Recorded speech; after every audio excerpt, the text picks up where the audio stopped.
And now, I'm going to turn to the introduction of my friend, Dr. Chris Renn, our 2019 ASH president, who I met at ASH in 2013. Kristen Renn is a professor of higher adult lifelong education, also known as HALE, in the Department of Education Administration at Michigan State University. She's also my office neighbor. At Michigan State, Chris Renn also serves in the role of Associate Dean of Undergraduate Studies for Student Success Research. Prior to taking on the role of Professor and Associate Dean at MSU, Dr. Renn was an Assistant Professor of Higher Education and Qualitative Research at Southern Illinois University, a policy analyst for the Massachusetts Board of Higher Education, and for 10 years, Dr. Renn was a Dean in the Office of Student Life at Brown University. This history is important to share as it shows that many of us make our way into academia through somewhat crooked paths, and Chris shows us that it is possible. Dr. Renn's research interests include student success and persistence, identity and identity development in higher education, mixed-race college students, women in higher education in the US and global context, and LGBTQIA+ issues in higher education. She is currently the co-PI of the National Study of LGBTQ Success and serves as Michigan State's co-liaison to the University Innovation Alliance and is the co-PI on several grants related to increasing success amongst low-income and underrepresented students. Of course, I could go on and on about all that Chris has achieved and over the course of her career and all the ways that she serves the field. But when I asked Chris if there was anything specific that she would like me to highlight tonight, she said that she is especially proud of her recent return to administration in the Undergraduate Studies office at campus. In this role, she is able to bring the good research of our field to bear on improving undergraduate student success on campus. Chris, personally, to your list of accolades, I would like to add fun and funny colleague, good friend, a trustworthy gym partner, and a consistent ally. I want to thank you for asking me, a Latina, working class, first-generation college student, to be your program chair. It has been an honor to do this work with you, to reimagine what can be in the field of higher education. Please let us welcome ASH 2019 President Chris Renn.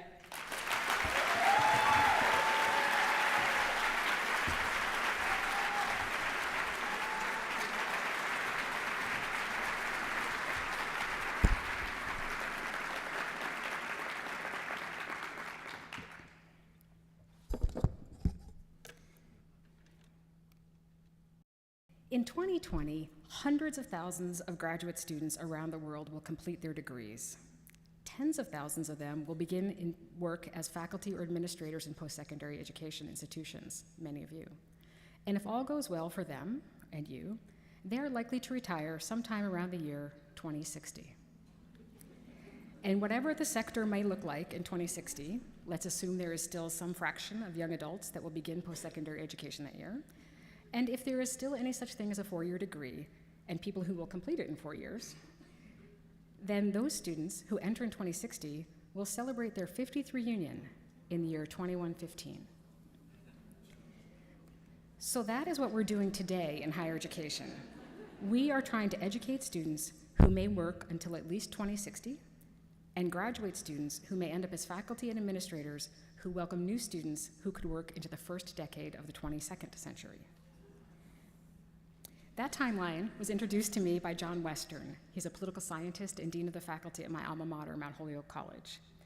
And it framed my thinking about the ideas that were put forward by the ASH 2019 Program Committee as we developed the theme for this conference. In order to generate knowledge, theory, and research methods,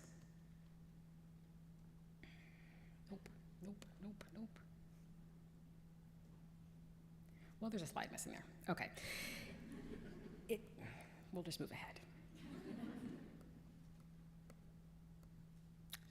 Knowledge, theory, and in order to generate the knowledge, theory, and research methods that can hold up to the challenge of supporting the post-secondary sector through current shifts into whatever ecosystem of institutions and organizations it will be in 2060, and making sure that in 2060, it's robust enough to prepare new students to lead lives of meaning up to and past 2115, That's the challenge that requires us to reimagine our work as people who study higher education. Because let's be honest, if we keep doing higher ed research the way we do it now, we're going to be left behind sometime long, long before 2060. I argue that if we not only want to stay relevant, but want to influence the direction of post-secondary education, we must engage the will to reimagine the study of higher education. This afternoon, I will discuss the challenges and opportunity for our future that are bound up in the fact that higher education scholarship is a low consensus field of research and application. And I'll propose 2 ways of thinking about how we might approach this low consensus in ways that will help us reimagine the study of higher education. In 1976, higher education researchers who participated in AAHE, that was the American Association of Higher Education, an organization of higher education leaders, the researchers formed their own organization. And as the field grew larger and more diverse in all ways, a gap between the people who research higher ed and the people who quote unquote do higher ed widened into a gulf and then an ocean that we experience today. And as the field has grown, ASH has become its own island within this ocean. And year after year, ASH presidents give addresses in which we describe this disconnect. We propose approaches to reconnect or offer examples from research that could be applied to make a connection. Meanwhile, higher education institutions, state systems, and federal policy are on fire. This is not news to anyone in this room. Leaders and policymakers struggle to survive within a context that has relied on an unsustainable financial model, where wealth and opportunity are concentrated at the top of a pyramid, and access forms an under-resourced base. Public systems, state systems based on geography and state boundaries are threatened by changes in population growth and public will and capacity to fund local institutions. In this room, we could put together a group of scholars who use economics, who know where and how financial incentives work within the system to leverage institutional action. Or we could put together sociologists who know how governance structures mediate and political actors regulate. Critical theorists could help us understand how individual students and faculty experience systemic inequity. And there are learning scientists who know what works best for adult learners. And yet we're here at ASH, where the economists will go to their rooms, and the org scholars will go to their rooms, critical theorists down the hall, and the teaching learner scholars over there. So when a policymaker faces a decision about, for example, financial aid, where do they go? With very few exceptions, they're not here. We left that room 43 years ago on purpose. And to be sure, many ASH members do work in the nexus, doing research or funding research that is immediately applied in institutions, policy agencies, or advocacy organizations. But many of us don't do that. And that's why we've called on ourselves to reimagine the study of higher education, to rethink how we do our work, with whom, and to what ends. I'm not the first person to observe that education research in general and higher education research in particular is characterized by what org theorists call low consensus. In high consensus fields, there's a great deal of agreement about methods, theory, and even what counts as important topics of study. Low consensus fields, on the other hand, thrive on methodological, theoretical, and topical diversity. So the hard sciences tend to be higher consensus, humanities often are lower consensus, applied fields vary. We probably all agree that we're happy the engineers are high consensus when you cross that bridge. I'm also really grateful that lower consensus fields, like historians, have opened at least parts of their field to critical and decolonial perspectives. So indeed, a number of ASH members have studied the nature of academic fields, and some have turned the mirror on ourselves to describe the low context nature of the context in which we work. So coming into my presidency, I was wondering about what some ASH members have described as divisions among us or balkanization among scholars of higher education. Some of our colleagues lament this division, and others describe it as a loss of their experience in ASH and their sense of the field as a community with more consensus, which perhaps there never was, but it felt that way. Other people celebrate the visibility of more diverse theories, methods, and knowledges, feeling that higher education research might finally begin to live into its potential to describe and analyze the post-secondary ecosystem. How do we get here? How do we come to our awareness of this lamentably or celebratory state of low consensus? I have observed two contributors, most of them not new, though I hope to put them in conversation with each other tonight in new ways. First, in the 43 years since ASH was founded by scholars from, quote, the disciplines, we have gone through a period of growth and development as a field, into a field that I will call tonight higher education studies. By the mid-1990s, when I was a doctoral student, former ASH president and AERA president Bill Tierney once described with, I think, some derision and concern what he called the Josie Bassification of higher education. And by this, I think that what Bill meant was that we had so many second and third generation higher ed scholars who were trained by other people who had gotten degrees in higher ed rather than disciplines like sociology, anthropology, psychology. The field was becoming a homogenized survey course about higher education rather than a deep study of higher education, well-grounded in state-of-the-art theory and methods from actual social science disciplines. Bill's in Florence, so I can say all these things. But at the same time that higher education studies was becoming a solid, maybe non-disciplinary field, scholars in the disciplines continued to be interested in the study of higher education, and they became increasingly visible within their disciplines as higher education specialists. So we have Aram and Roxa writing of sociology, Nathan Graw recently out of economics, and so on. We've reached a point, though, where our discipline-trained and discipline-based researchers who study higher ed are again visible and audible in the ASH community and in our communities of higher ed scholars. So AEFP, the Association for Education, Finance, and Policy, or APAM, the Association for Public Policy Analysis and Management, there's enough scholars there to form a critical mass in higher ed. And they're places where higher ed scholarship can now thrive and where increasing numbers of discipline-focused higher ed researchers go to be in groups with, frankly, higher consensus than we have here in ASH. Not always high, but higher. So in ASH, you find yourself in a room like this with low consensus about what counts as theory, what matters as knowledge, and what are legitimate ways to study whatever you decide are important questions. So I do recognize that there are and have been higher ed scholars very well trained in disciplinary thinking, but I think a lot of us would identify more as, I'm a higher ed scholar who use X approach versus I'm an economist of higher ed, I'm a sociologist of higher ed. The lower or higher consensus leanings of these communities within the higher ed research landscape is a source of tension, potentially productive, but also potentially detracting from our ability to think generously with and about one another. So that's my first point about consensus within our field, the differences among discipline-based and higher ed studies. The second point I want to make about how we got to this moment of tension in our experience as a low consensus field relates to the adoption of critical theory by people who study higher education. Former ASH President Estela Ben-Simon, among others, transformed the field through her organizational intellectual leadership. In the early and mid-2000s, at the same time that these discipline-based scholars were finding themselves into subgroups in their home disciplines, Estela and others purposely cultivated a generation of scholars well-trained in using critical theory across disciplinary and general higher education studies. Through the ASH Lumina Dissertation Fellowship Program and the ASH Critical Policy Analysis Institutes, they identified doctoral students and early career scholars working on policy issues that were vital to college access, success, and equity, and they used critical theories to do it. With an explicit agenda to change the status quo in post-secondary education, this generation of scholars, whom I should note range in background from legal studies to sociology, history, econ, political science, higher ed studies, they're now solidly established as faculty, institutional leaders, and policymakers. They have capitalized on the low consensus nature of the field to experiment with implementation of critical theoretical perspectives in studies of organizations, faculty, teaching and learning, policy, and college students. Leslie Gonzalez, Lissa Stapleton, Ryan Gildersleeve, D.L. Stewart. They now teach and mentor a new generation of critical scholars, while our colleagues like Deanna Burt, James Miner, and Jose Cabrales take up leadership as vice presidents of institutions, leaders in the Cal State system, or at AASC and U. Without question, there is overlap across these groups. There are critical theorists among the discipline-based folks, and there are disciplinary adherents among the critical scholars. There are also other categories of scholars, such as higher ed studies trained scholars who don't particularly work in critical theory, and they contribute to the low consensus nature of what I have broadly described as the higher landscape of higher education research. We don't share consensus or theoretical perspectives, methods, or even what questions to prioritize. We celebrate or we lament what a, quote, higher education studies perspective offers alongside more sharply defined discipline-based perspectives. We might feel constrained by the thinking of our colleagues, or we find their work loosey-goosey. We struggle to connect across differences in beliefs about whether our research should be ideological, activist, anti-racist, and decolonial, or if it can ever be apolitical, neutral, purely empirical. So we go to sessions mostly with people who think as we do and study as we do, and we focus on the topics we agree are worth studying.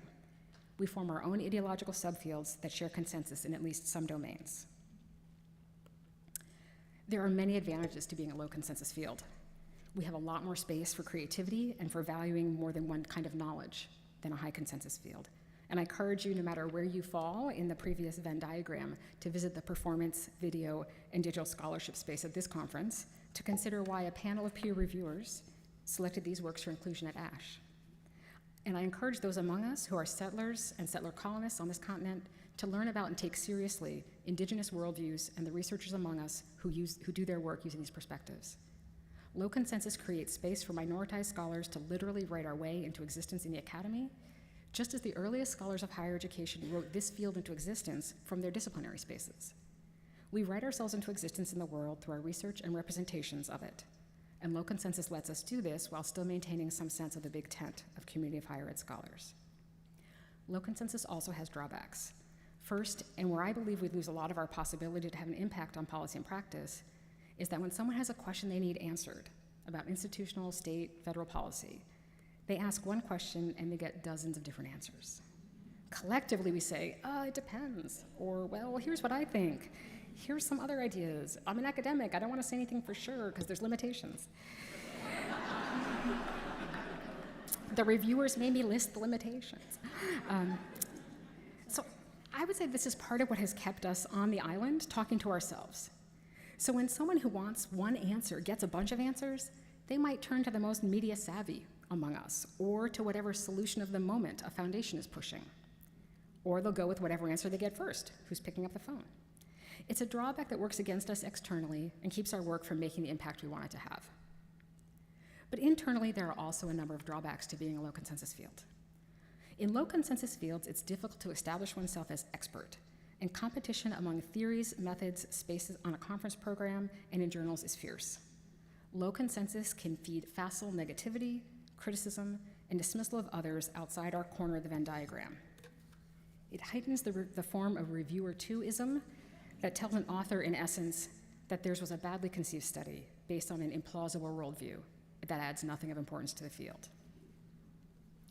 A low consensus field allows racism, transphobia, sexism, and homophobia to pose as dispassionate critique. A low consensus field can acquiesce to methodological animosity and epistemic violence in the name of tolerance of diverse perspectives. Low consensus can stand in for a non-critical relativism where mine is just as legitimate as yours, even if mine contributes to your silence and your erasure. James Baldwin captured it. We can disagree and still love each other unless your disagreement is rooted in my oppression and the denial of my humanity and right to exist.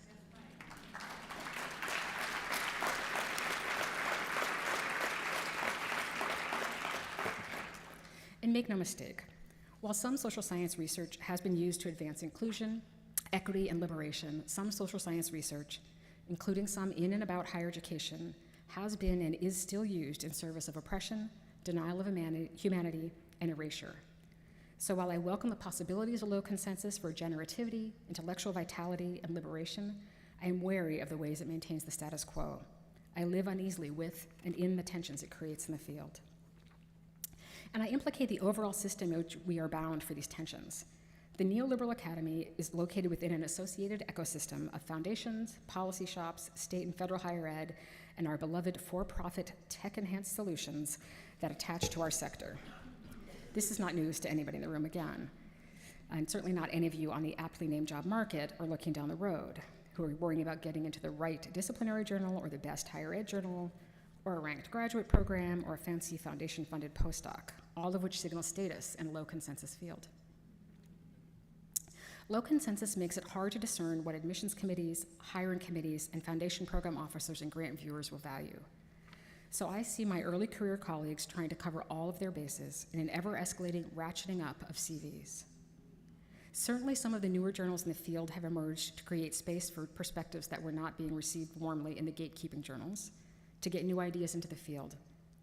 But some of the impetus for creating them also seems to be about creating more CV lines, whether in peer-reviewed publications or seats on editorial boards.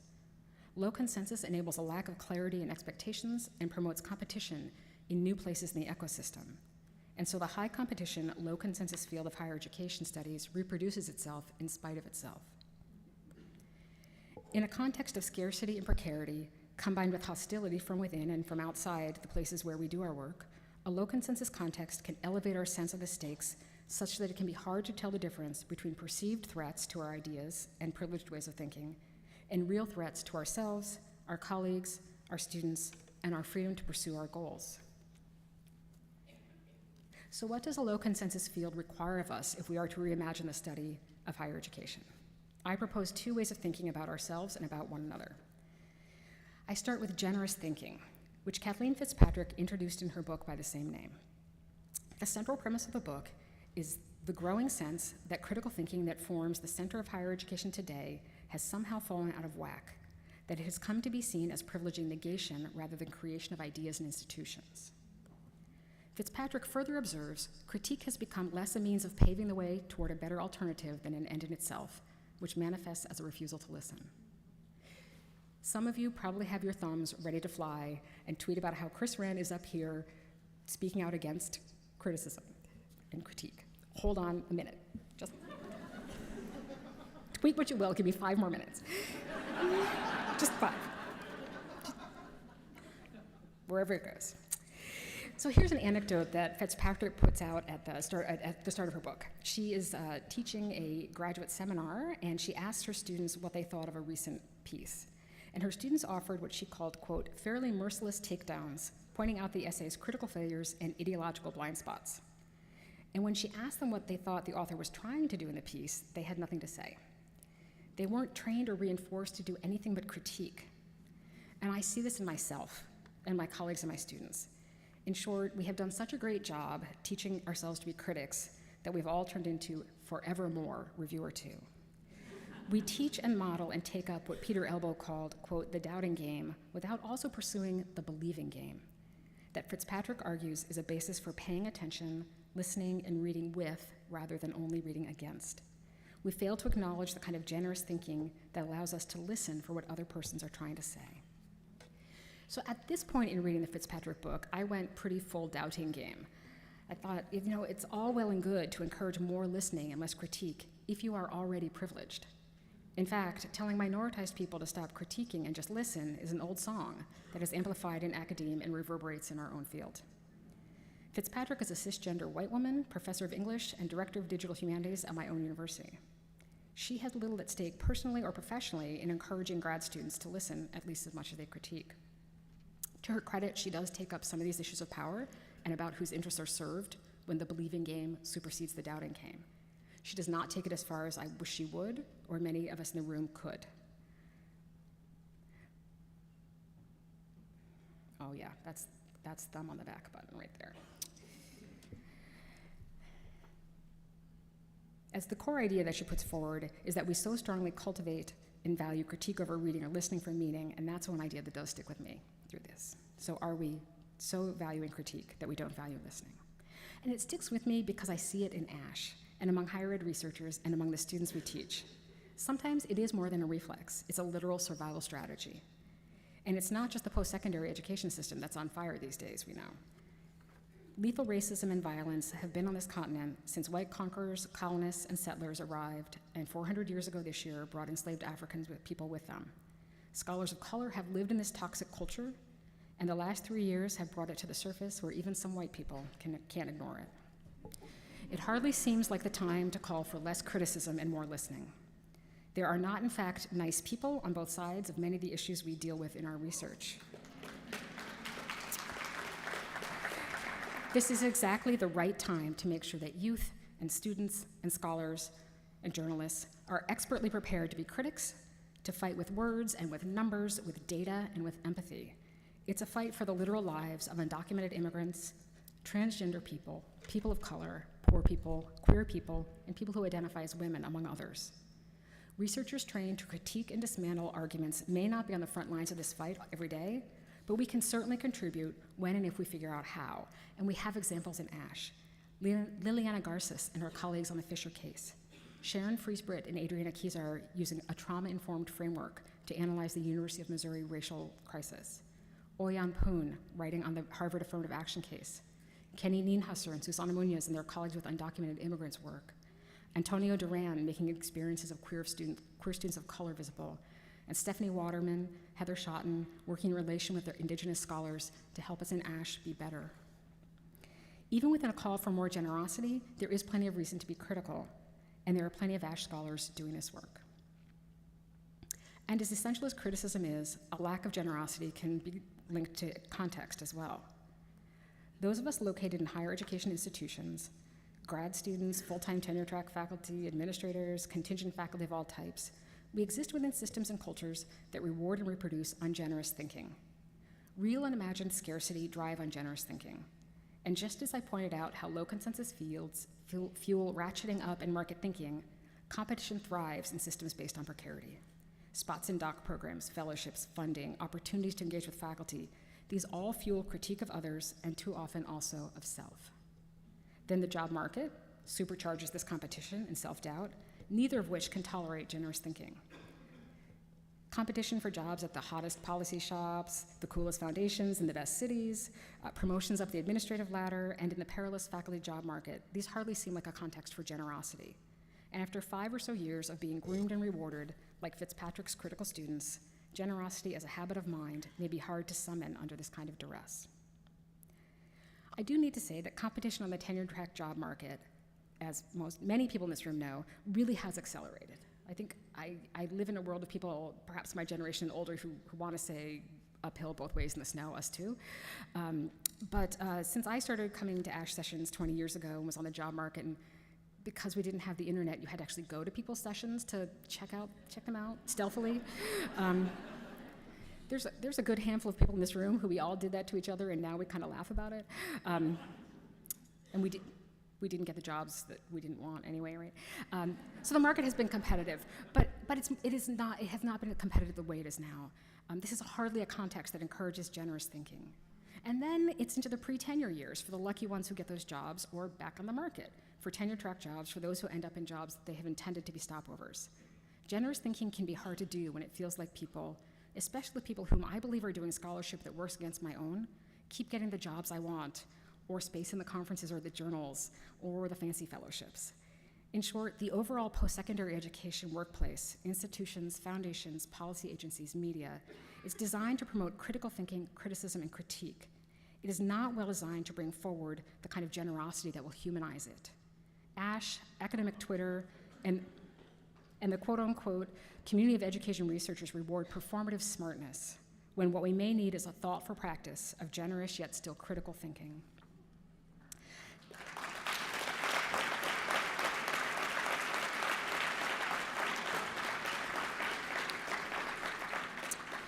So as we look for the will to reimagine the study of higher education, we need to consider where generous thinking fits into our field, how we engage critically but also generously, and when generous thinking could be a trap that perpetuates inequity and exclusion.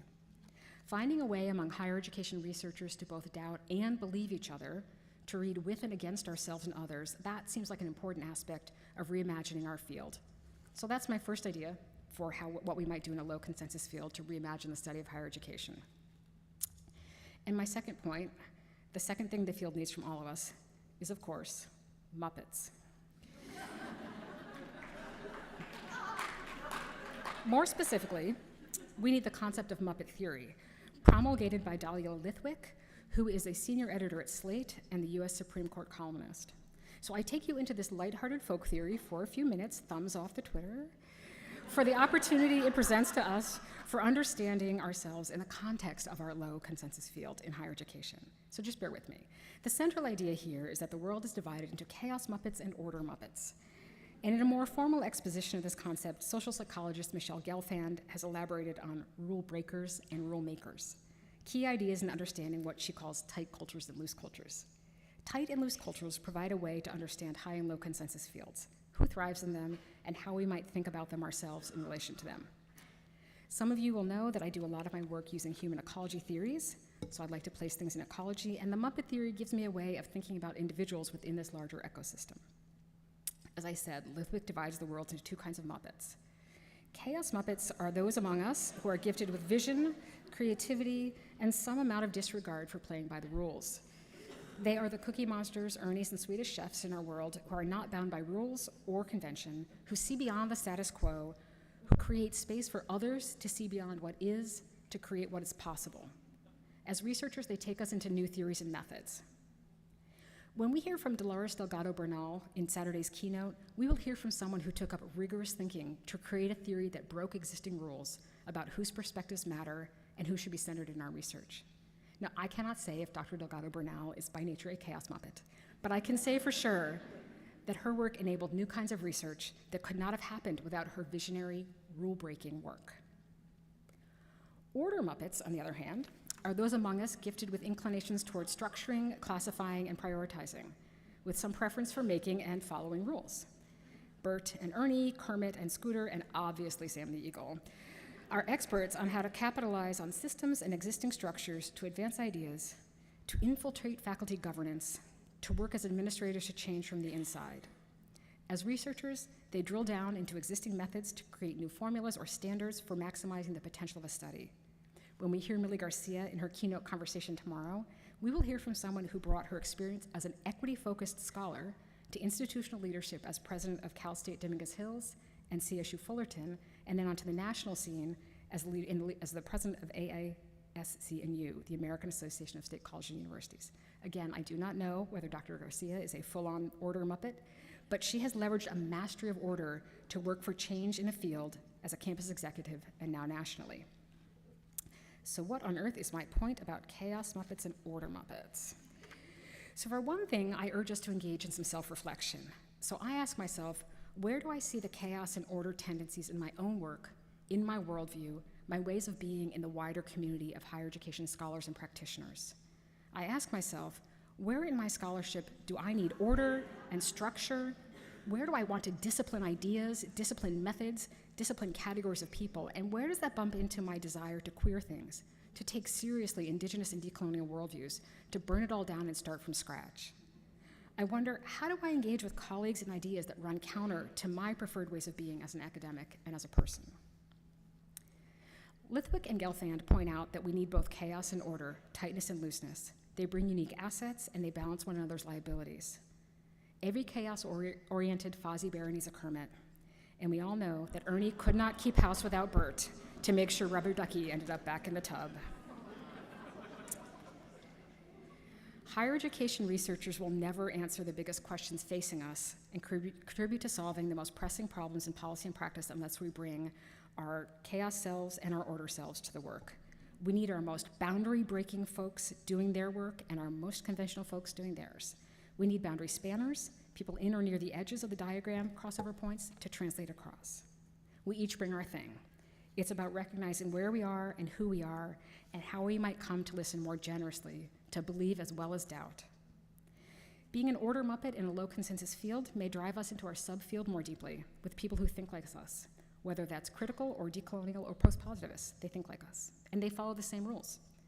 Those of us who prefer order and structure may be uncomfortable with a freewheeling, anything-goes appearance of a low consensus field. Those whose work emerges through creative chaos may find low consensus appealing, but even chaos Muppets enjoy structures and support that organizations like ASH provide them to find each other. So to be sure, I may prefer low consensus in my intellectual life and high consensus in my organizational life, vice versa. Lithwick is clear that the world needs both, and though a low consensus academic field presents challenges to chaos and order sensibilities, it also benefits from having both. So let me be clear that I am not trying to minimize anyone or any issue by likening us to Muppets. I use the folk theory because it helps me think about and point out that academic fields are comprised of individuals, not all of whom are alike in their preferences for rulemaking and rule breaking. We draw boundaries around our field and our subfields, and the rules we make and break define those fields. The tension created by coexisting order and chaos is part of the ecology of our field. It's important to consider the experiences of individual actors within tight and loose organizations or high and low consensus fields. I think that some of the tensions among higher education researchers today can be explained by understanding individuals within fields, as well as how fields in general operate. The lack of generous thinking is, I believe in part, a response to how we as rule makers or rule breakers respond to and operate in our experience, our field of study. So now that I've laid out my ideas about low consensus and a challenge to think more generously, an invitation to consider how we each operate with chaos and order, I'm going to bring these all together to think more about my observations of ASH this year. So as a field and as individuals, we are challenged to incorporate ideas of generous thinking and tightness and looseness. We're enriched and challenged by the nature of being a low consensus academic field. Without generous thinking, low consensus sometimes brings out the worst in us as researchers in the community. I hear and I sometimes say things like, the students people have taken over ASH. The economists have taken over our journals. ASH is becoming NASPA. ASH is becoming AEFP.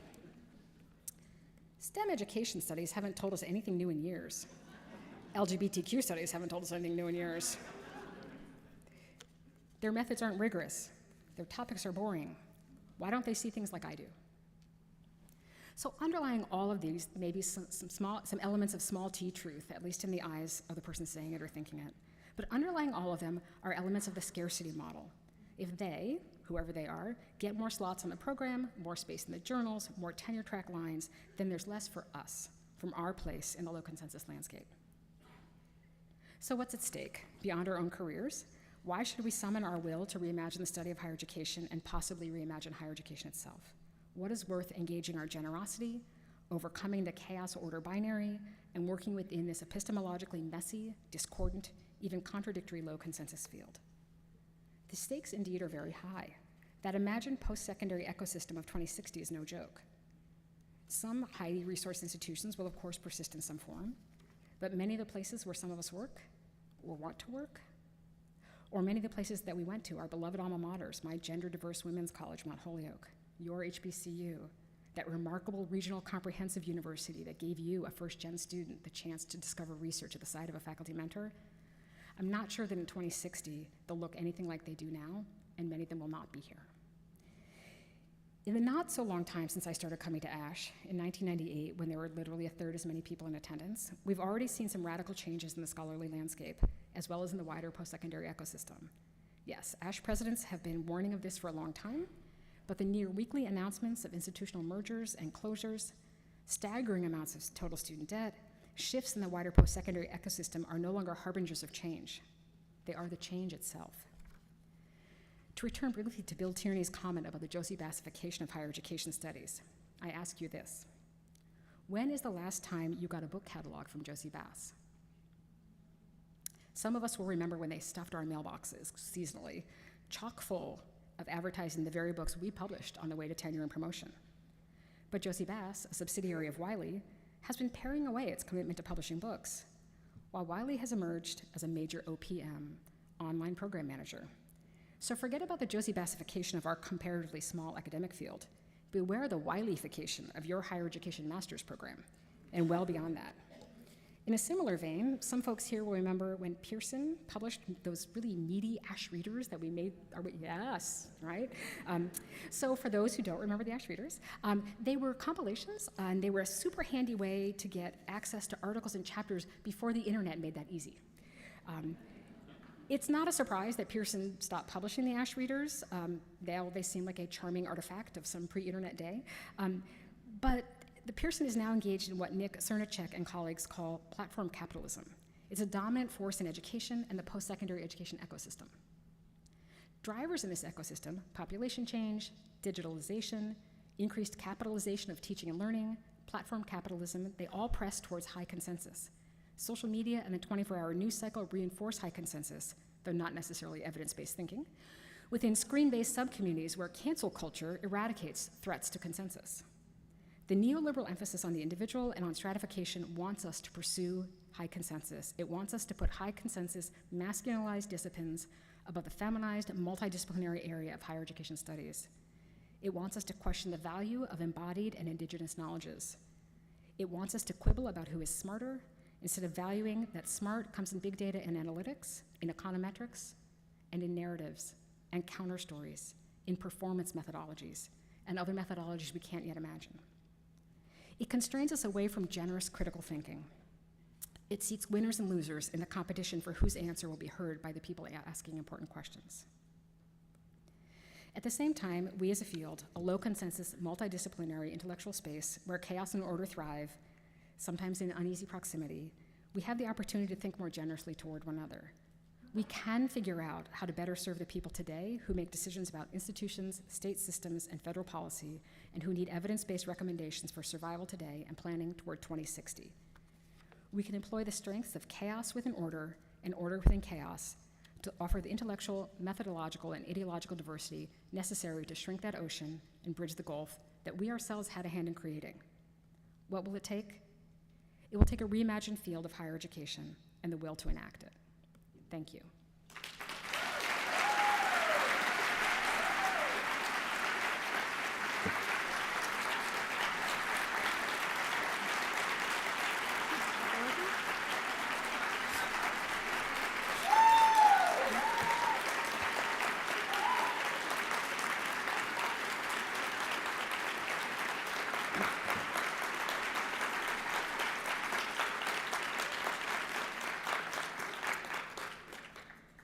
thanks to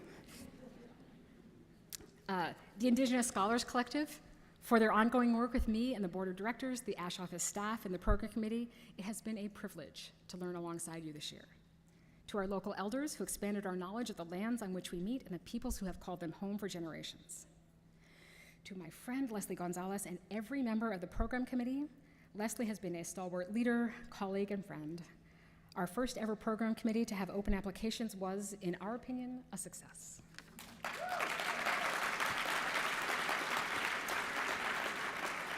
Enormous thanks to the ASH Executive Director, Jason Gilboa, and Conference Coordinator, James Hines, the rest of the ASH Office staff, which from the success of this conference so far, you would think is a cast of thousands, but they are the 2 full-time staff.